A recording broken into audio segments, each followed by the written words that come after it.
It has been the craziest 2 weeks ever. Wait until I tell you about it. But in these weeks, I have just wanted like comfort food. I just want something that feels homey, and for me, that's pasta.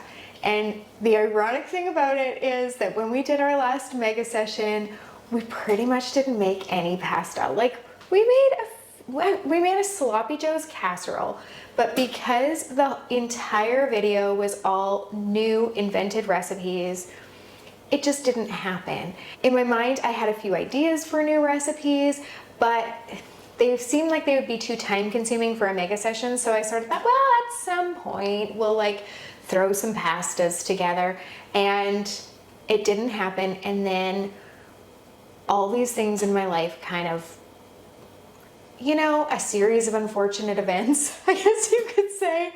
And I found myself in like one of the worst weeks ever.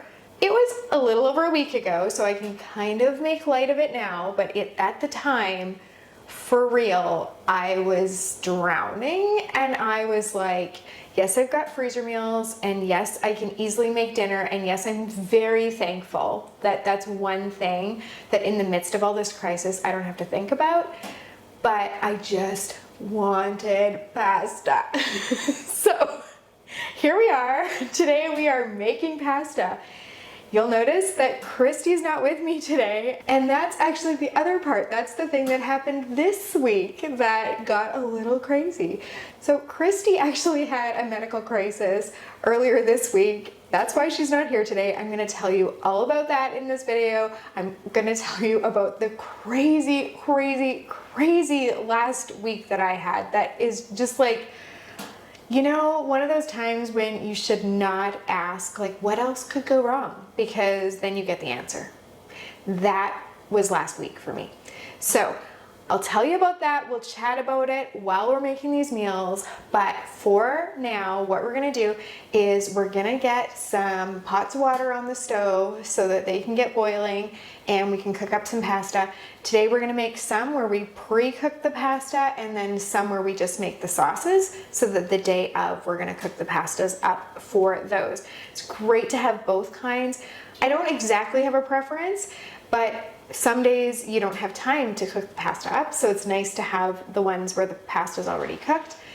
Other times I like to cook the pasta up fresh and just put the sauce on top. So we're doing both kinds today, and I am excited because we're doing some tried and true, and we are inventing. And the inventions, one of them especially, is a real experiment. So no idea how it's gonna go. Hopefully it tastes amazing, but I'm glad I have the tried and true ones to fall back on. And next week, which will hopefully be a way less adventurous week in my life, I can sit back, relax, and eat pasta. Okay, let's get those pots of water started and we will get cooking. You know how these things go. Had to like get the dishwasher emptied, and now I'm gonna go like load the dishwasher back up so that I can clear my sink so that I can drain the pasta when it's done. You know, one of those like, you gotta do the one thing before you do the next thing. So we've got our water boiling on the stove. I'm going to get the dishwasher loaded so that I can clear the sink to drain pasta.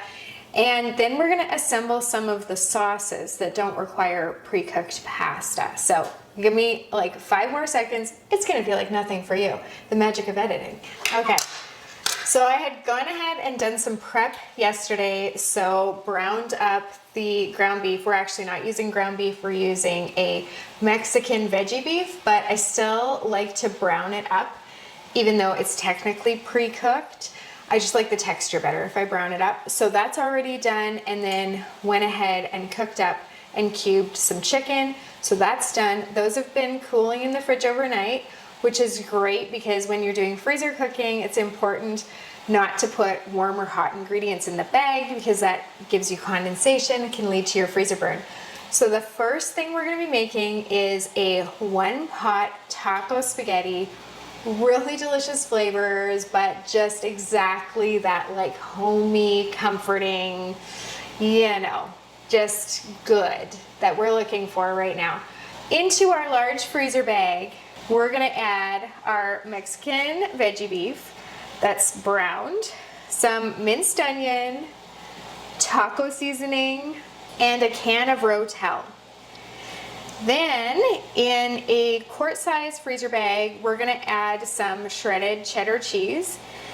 We're gonna get the air out of both bags and seal them. And then we're gonna staple it together above the seal so that we have everything we need for the day we go to make this. When we go to make this, it cooks up all in one pot, just like the name sounds like. So you're actually gonna bring the large bag contents to a boil, and then you're gonna put in your dry spaghetti noodles, and they cook right up in the sauce. And then towards the end, we're gonna sprinkle that cheddar cheese and let it melt, stir that around, and then we're gonna eat this like awesome, homey, delicious dish. Now I've got out our cooked cubed chicken so that we can use that for these next meals. These are both just the sauce, and then, you know, we're gonna cook up the pasta on the day of. Although one of them is also a one pot, so we're going to attach the pasta in a quart-size bag right to it. That way everything's all measured out, and I've got like nothing to do that day but just dump the pasta into the sauce, let it cook up right in there, and it's gonna be so fast. And that one, the pasta for that one is Orzo, so it cooks up in under 15 minutes, whole meal is done, and you're eating. I'll actually start with that one since we're talking about it anyway, and that is our one pot Marry Me Chicken Orzo.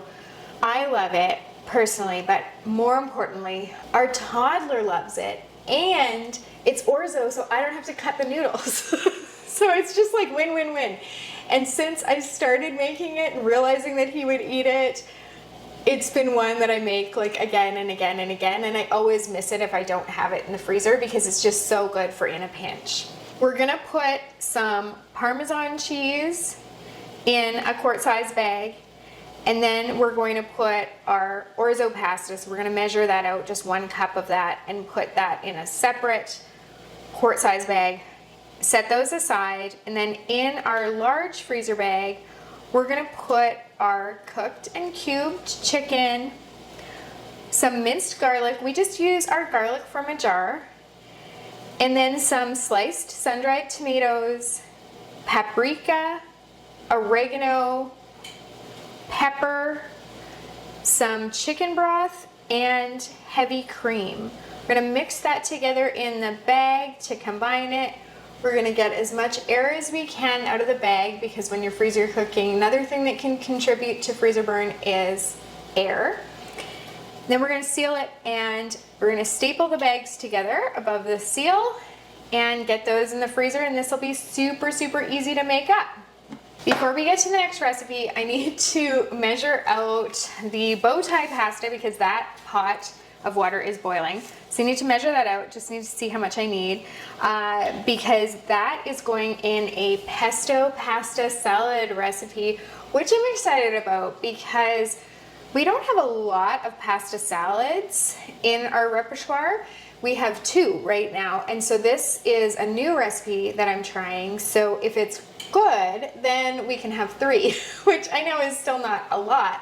But pasta salad is not something that's easily frozen because mayo doesn't freeze well, and a lot of pasta salads rely on mayo as one of their pretty main ingredients actually.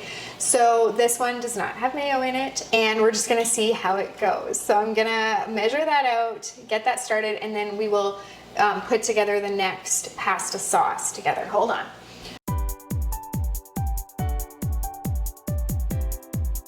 We're gonna double it because I've got enough water boiling to double it, and I've got enough of the bow tie pasta.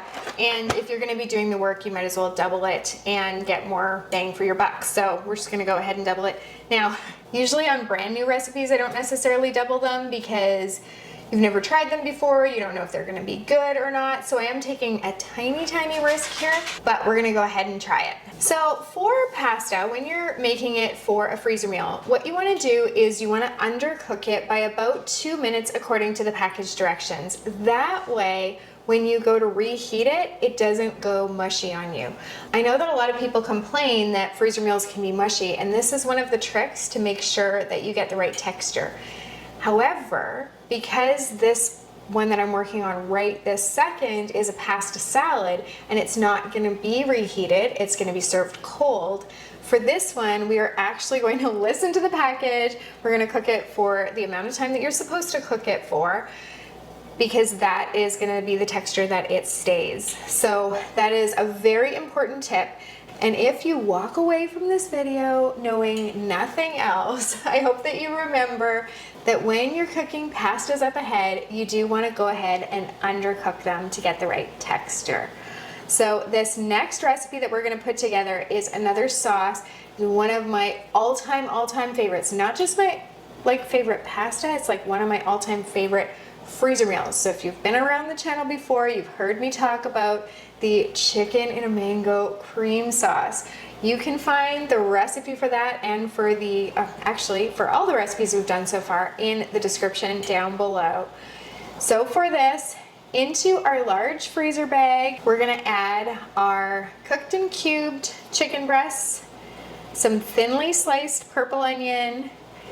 You're supposed to use a sliced red pepper, but I didn't. Oops, when I was doing my prep, got overzealous and I diced my red pepper. So we're gonna use some diced red pepper, some minced garlic, and some Madras curry paste and flour. Then we're gonna seal up the bag and we're gonna mix that all together so that you coat the chicken and vegetables in that Madras curry paste and flour.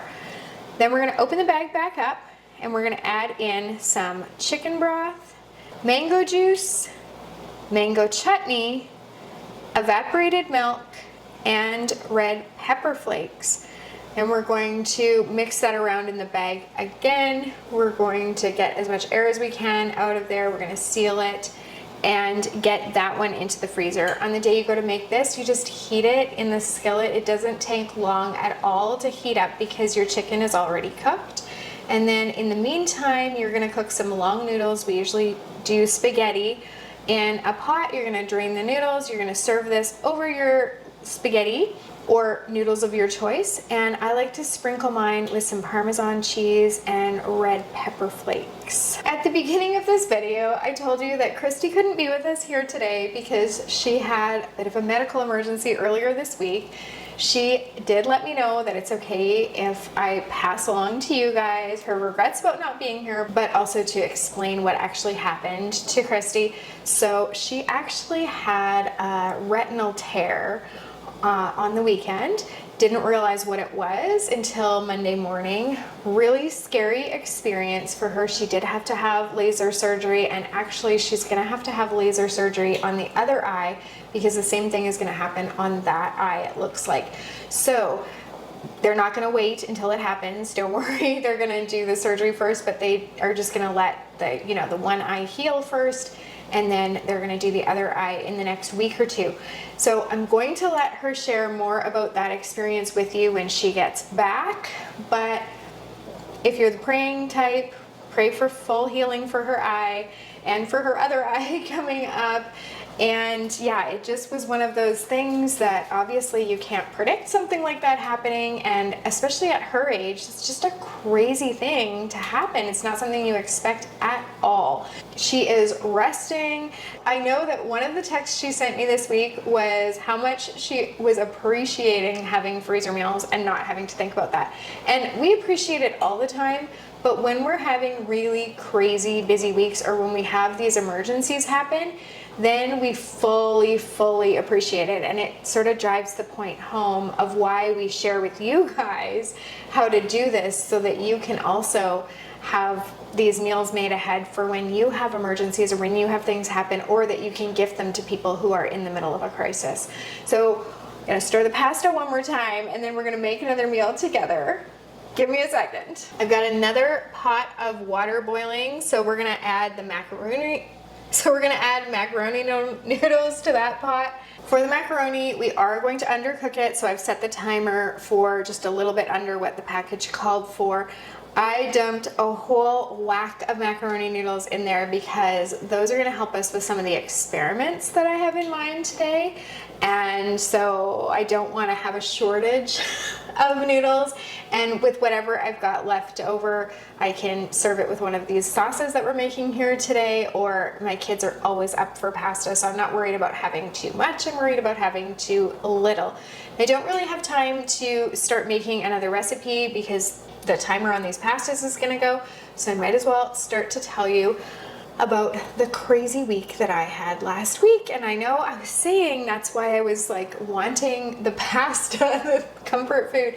So what had happened is my husband went away for work. That was expected. I knew that was going to be happening, and I kind of planned, you know, how I'm going to make this all as easy as possible.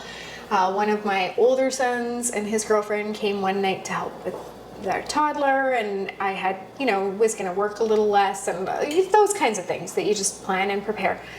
But what happened is just before he left, one of our cats was attacked by a neighborhood stray. So there's this like bully cat that's been hanging around our house, and our cats are indoor-outdoor cats. We live in the country, so they go outside to go to the bathroom. One of them is like a real explorer, and he likes to spend a lot of time outside. And then the other one, she's just more of a homebody. So she just really just goes outside to go to the bathroom, stays in our yard, comes back.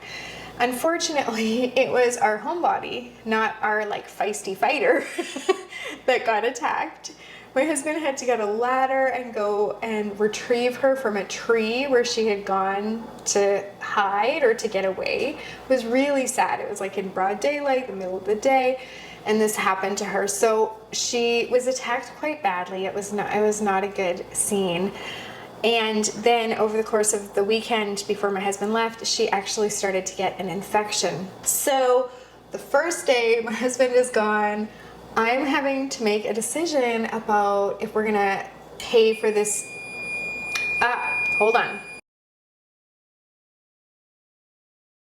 Okay, so we had to decide between this super expensive surgery for the cat because it was at an emergency clinic, so it was like more than, well, it ended up actually, it would have been triple the price at a different vet clinic. So that, or we put the cat down. So I'm trying to make this horrible decision. I'm like, two of the kids are at the vet kind of far away because it was this emergency vet with the cat for 6 or 7 hours, and I'm here, I'm feeding the toddler. I can't reach my husband. I don't want to make this decision by myself. It was like so stressful.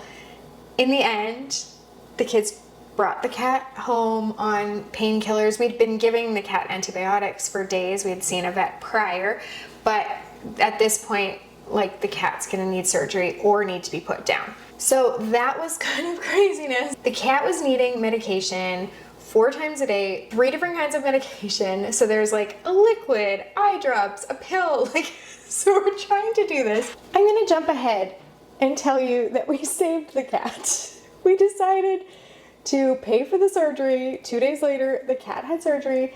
She still got her stitches in. She got her cone of shame, as they call it, and she's looking a little worse for wear. And she is now Willow the One-Eyed Wonder. She is missing an eye. So, there you have it. I've given away the end of that story, but long story short, we saved the cat. Yay! There were a lot of tears and hard moments in between there. However, the cat's on the mend. She gets the stitches out in a week. She's very itchy, and actually I keep having to pause my talking because she's scratching her cone and it's super loud, and scratching her cone does nothing, but it makes her feel like she's doing something. So poor cat, poor Willow. In the meantime, one of our daughters was in the hospital, which was unexpected and was for 10 or 11 days. So that was like when it rains, it pours. I got sick. I couldn't even, like, I was at the point where I can't even make this stuff up. Like, my husband's away. got a daughter in the hospital, the cat's needing medication like around the clock, the toddler's needing medication, the toddler got sick, I got sick. I was like, I cannot. And my mom who usually is like a huge help for us, she was actually kind of away and she was just recovering from an illness herself. So I was just like, oh my goodness, like I cry uncle, I just cannot. And then our son, again, if you've followed the channel a while, then you know that one of our sons has been away working on an island in northern BC. It's called Haida Gwaii. Beautiful, beautiful island. And this is actually going to be his last stint there, where he is right now. But he had come home for 5 or 6 days, and it was awesome having him home. Actually, he was a huge help with both the cat and the toddler because he is our hugest animal lover. So it was really good timing having him home. But the day that the cat goes for the surgery, he flew out that morning. It's supposed to be, you know, he catches a flight from here to Vancouver and then he goes on a different airline and takes a little, you know, puddle jumper kind of plane to Haida Gwaii. No problem. Except it was a problem. There was an issue the first day, so he wasn't able to get that plane. So he was stuck in Vancouver. It was fine. His company paid for a hotel for him. He was safe. It was okay. It was no problem. Second day, I get this text from him and he's like, Mom, I'm freaking out. My plane almost crashed. There was this storm. Apparently it was I'm not going to be able to remember the name of it, but some kind of like atmospheric river or something. I don't know if I'm getting that right, but whatever. There was some kind of thing happening. So their plane couldn't land. They went and landed at an Air Force base on a different island in BC. And he was super worried. And I'm here, I'm helpless. I can't fix it. I can't do anything. I can pray. Like, that's it. Meantime, my husband's still away. The cat's just had surgery. I'm sick. It was like, oh my word.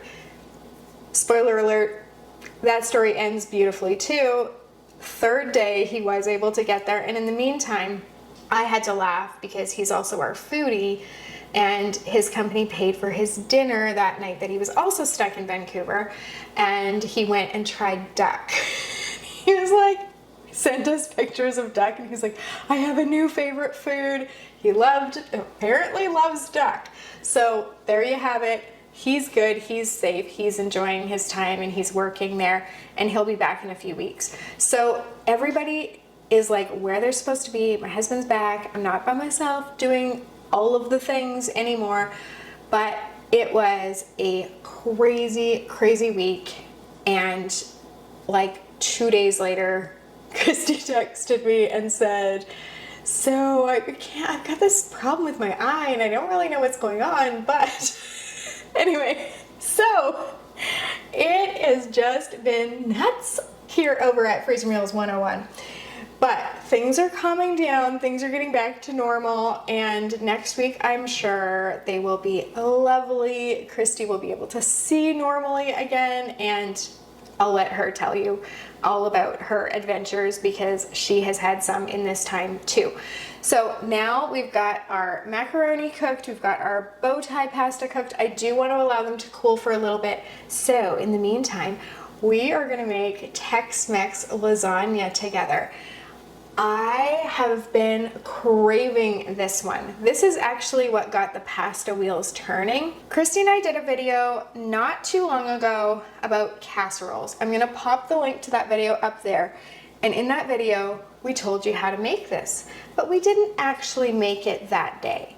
And I even said in that video, just talking about this is making me crave this. I haven't had it for so long, and I wasn't able to ever stop thinking about it. So I got the ingredients and we are going to make that together today. We are using, again, the Mexican veggie beef as a beef substitute. This one is one of my husband's favorites. I've been making it for like 2 decades and it's just the ultimate in comfort food, seriously. If you like kind of Mexican flavors and pasta, it's the perfect marriage. So this is our Tex Mex lasagna. For the Tex Mex lasagna, we're gonna take our cooked ground beef or veggie beef. We're We're gonna mix it together with some taco seasoning, minced onion, green chilies, cheddar cheese soup, chunky salsa, shredded cheddar cheese, and shredded mozzarella cheese. We're gonna put a tiny bit of that mixture down on the bottom of a casserole dish, or you can use a foil baking dish. Then we're gonna layer some oven-ready lasagna noodles. This means you don't have to cook them beforehand. You can just lay them in raw. Then we're gonna put another layer of that sauce, but a full layer this time, so about 1/3 of the sauce. Then some more noodles, then 1/3 of the sauce, some more noodles, and then you're going to add all of the rest of the sauce. You're gonna drizzle it with a bit of water, and you're gonna top it with some more mozzarella and cheddar cheese. Then you're gonna lay some plastic wrap directly down on top of that, and then a layer of foil. But you wanna make a note on your label to take your plastic wrap off before baking, because when you go to cook this, you're going to thaw it, and then you're gonna take the plastic wrap off and put the foil back on, and you're gonna bake it in your oven for about 50 minutes. It is so good. In my experience, it's best to let it rest for 5 minutes or so before you serve it. It's a lot easier to cut that way. Now we're gonna do our pesto pasta salad. We're using that bow tie pasta that we had cooked already. I'm really glad I doubled it because it does not look like that much, actually. Wondering if this is like a mini recipe or something, or just meant as like really a side dish, because as a pasta salad, not very large. Anyway, if we decide we love this recipe, we'll tweak it and we'll probably change the amount of pasta in here. So for this, we're gonna take that pasta. I'm just gonna mix everything in the bowl before I transfer it into a freezer bag. We're gonna add in some basil pesto, some Caesar dressing, frozen peas, and some artichoke hearts that are drained and chopped. Then we're gonna add in a tiny little bit of Parmesan cheese as well. Stir that up, and then we're just gonna transfer it into a freezer bag. Of course, we're gonna get our air out, seal it, and freeze it. This one we'll have to wait and see. The jury is out. This next one is also a new one. It's an experiment, and I think it's gonna be really good. Everything in here freezes really well. If you are looking for what freezes and what doesn't, you can find a free cheat sheet for what freezes in the description down below. I have a pretty good sense of what freezes because of decades of doing this kind of cooking. And so this one to me sounds like it's gonna work really well in the freezer, but we never really know until we do our experiments. So when I was deciding to freezer mealize this, I decided that I would do it just as a sauce. It is for a Tuscan creamy sun-dried tomato ravioli sauce. Now, ravioli cooks up so quickly, especially if you're using the fresh kind, that I was worried that it would break apart if I cooked it up ahead, that we would have issues with that or texture issues. So I just thought it would be much easier to just make the sauce, freeze that, and then it takes no time at all, like 3, 4, 5 minutes to cook up your ravioli on the day of. We're just gonna do this in a quart size bag because I think it will be large enough. We're gonna add some butter, garlic, sun-dried tomato slices, Italian seasoning, Dijon mustard, and some heavy cream. We're gonna get that all mixed together in our little bag there. We're gonna get out the excess air and seal it. When we go to make this one, we are going to add some spinach and some Parmesan, and we're also gonna add a bit of pasta water into this, and then we're gonna stir in our drained ravioli. So I think it should work really well, but again, I'll have to let you know once we've tried it. So on social media, I saw like one of those little fast videos, I think they're called Reels, of somebody making pasta with Boursin, you know, like this Boursin cheese. I'll show you. This one. Actually, they were doing it with the garlic and herb, but I bought the shallot and chive. And then I saw there was a truffle salt one, and I thought, well, if you could make a pasta sauce with the garlic and herb one, certainly you could make one with the truffle salt one. So this is a huge experiment today. We're gonna be doing 2 different pasta sauces. Now, one we're gonna do up as a pasta sauce, and this is to serve over like fettuccine or a long noodle, and we'll just do it in a quart-size bag.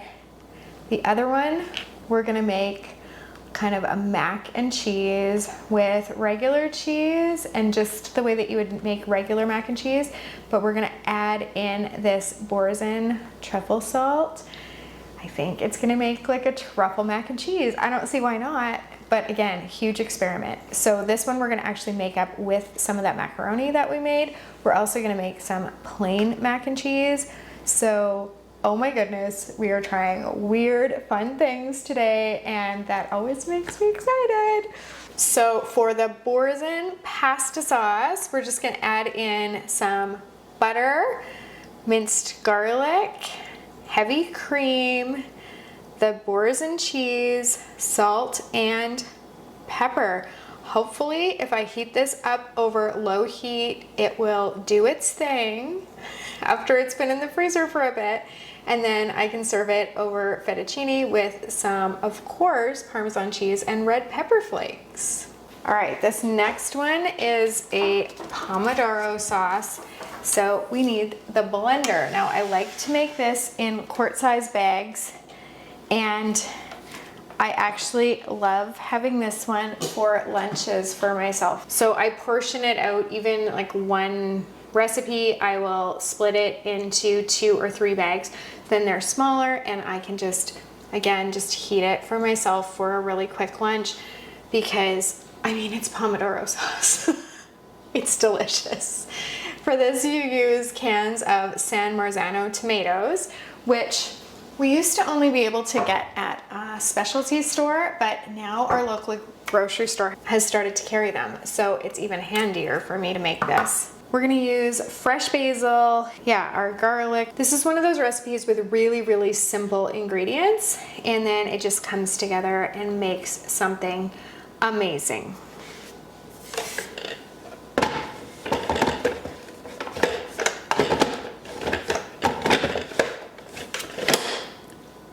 You can get San Marzano tomatoes with or without the basil leaves in them. I got them with the basil leaves, and we're still gonna add more basil. But if you get them without, it's fine. It works either way. This recipe is pretty forgiving. And yeah, it's just gonna be delicious. For the Pomodoro sauce, we're gonna put our San Marzano tomatoes in the blender and blend those up. And then into a freezer bag, we're gonna add some chopped onion, minced garlic, red pepper flakes, those pureed tomatoes, salt, and some fresh basil. Then we're gonna put some Parmesan cheese in another freezer bag. We're gonna staple those bags together above the seal and get those into the freezer. On the day you go to make this, you're just gonna heat the sauce in a skillet, and once it starts to thicken, it's ready. In the meantime, you're just gonna cook whatever pasta you want, and you do wanna reserve about half a cup of the pasta water, and then you're gonna bring your pasta back to the pot. You're gonna add the Pomodoro sauce and that pasta water. Then you're gonna sprinkle in that Parmesan cheese and a little bit of butter. So once that butter and cheese are melted, I think you're getting the idea of why this one is so, so delicious. Then you can also add some more fresh basil if you have it, and some more Parmesan. For the mac and cheese, I'm just going to melt some butter in a stovetop pot. I'm gonna add in some flour, just stir that around a bit. And then I'm going to add in some dry mustard powder, paprika, salt, and pepper, and let that cook for a little bit. Just like a minute or 2 is fine.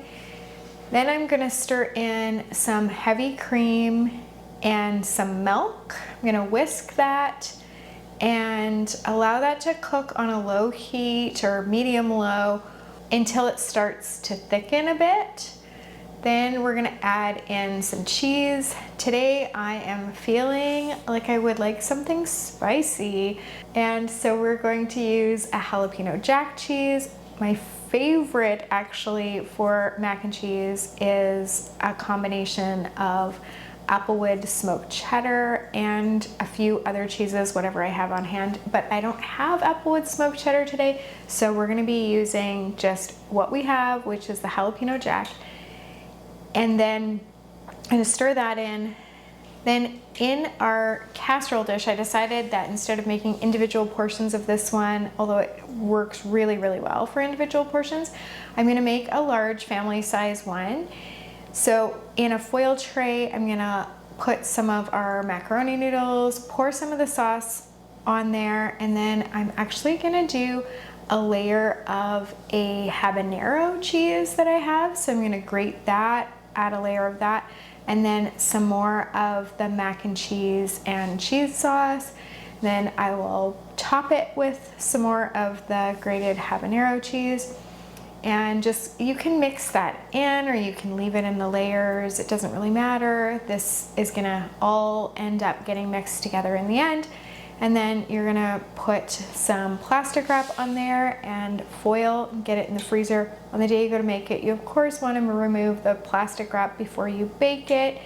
And I'm gonna put a note on here that this one has spicy cheese in there because some of our family, most of our family loves spicy, but we do have 1 or 2 kids who are not as high on the spice tolerance. For this truffle mac and cheese invention, we're gonna do a really similar thing where we're just gonna melt some butter on the stove. We're gonna stir in some flour, and after a few minutes, even 1 minute is fine, then we're gonna stir in some milk. I ran out of heavy cream. I might have tried it with the heavy cream, but it is a 3% milk, so it should be fine. We're gonna whisk that in and we're gonna allow that to thicken. So we'll keep it on the heat until it thickens.